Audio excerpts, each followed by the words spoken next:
Mummy ಆದ್ರೂ ಅವ್ರ ಮಕ್ಕಳನ್ನ ಸಾಯಿಸ್ತಾರ, ಅದು 7 ಬೇಬೀಸ್ನ.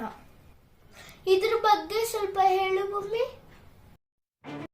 ಮಹಾಭಾರತ ಸ್ಟಾರ್ಟ್ ಆಗಿದ್ದೆ ಇಲ್ಲಿ.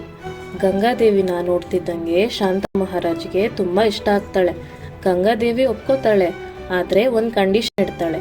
ನಂಗೆ ಇಷ್ಟ ಆಗಿದ್ದು ನಾನು ಮಾಡ್ತೀನಿ, ನೀನೇನಾದ್ರೂ ನನ್ನ ಕ್ವಶನ್ ಮಾಡಿದ್ರೆ ಅದೇ ಮೂಮೆಂಟ್ ನಿನ್ನ ಬಿಟ್ಟು ಹೋಗ್ತೀನಿ ಅಂತ. ಶಾಂತನು ಅದಕ್ಕೆ ಒಪ್ಕೊಂಡು ಮದ್ವೆ ಆಗ್ತಾನೆ.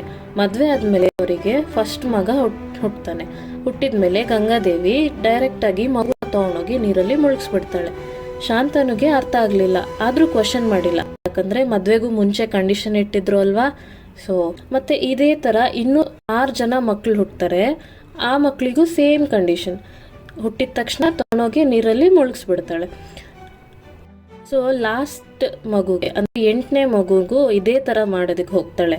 ಆಗ ಶಾಂತನು ಮಹಾರಾಜ್ಗೆ ಕೋಪ ಬಂದು ಯಾಕೆ ಹೀಗ್ ಮಾಡ್ತಿದ್ಯಾ ಅಂತ ರೀಸನ್ ಕೇಳ್ತಾನೆ. ಸೊ ಆಗ ಗಂಗಾದೇವಿ ಆ ಮಗುನ ಕರ್ಕೊಂಡು ಹೊರಟೋಗ್ತಾಳೆ. ಸೊ ಈ ಮಗುನೇ ಮುಂದಕ್ಕೆ ಭೀಷ್ಮ ಆಗ್ತಾನೆ.